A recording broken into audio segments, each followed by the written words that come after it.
បាទសួស្តីបងប្អូនទាំងអស់គ្នានឹងហើយវីដេអូនេះវាថារំភើបទៀតហើយដោយសារខ្ញុំបានចុះទៅទិញម្ហូបដូចរដងអញ្ចឹង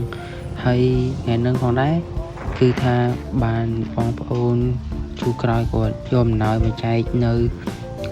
បងរយៈកងទ័ពនៅខាងឈរជើងផ្សេងពីពួកខ្ញុំណាតែអញ្ចឹងទៅគាត់ក៏ឃើញខ្ញុំចុះទៅទិញអីអញ្ចឹងទៅក៏សួរនាំខ្ញុំក៏បានភាសាលេងសើចជាមួយគាត់យ៉ាងសប្បាយបន្ទាប់ពីបាននិយាយលេងសើចមួយពួកគាត់ហើយខ្ញុំក៏បានឡើងភ្នំវិញពេលនេះគឺថាមានដំណឹងតិចតួចដែលបងប្អូនគាត់ចែកឲ្យបាទមានបន្លែមានស្វាយមានអីសង្ឃឹមថាលើកក្រោយបងប្អូននឹងចែកជា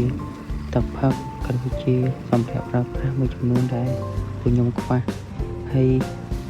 សង្ឃឹមថាបងប្អូននឹងនៅតែបន្តចែករំលែកក្តីស្រឡាញ់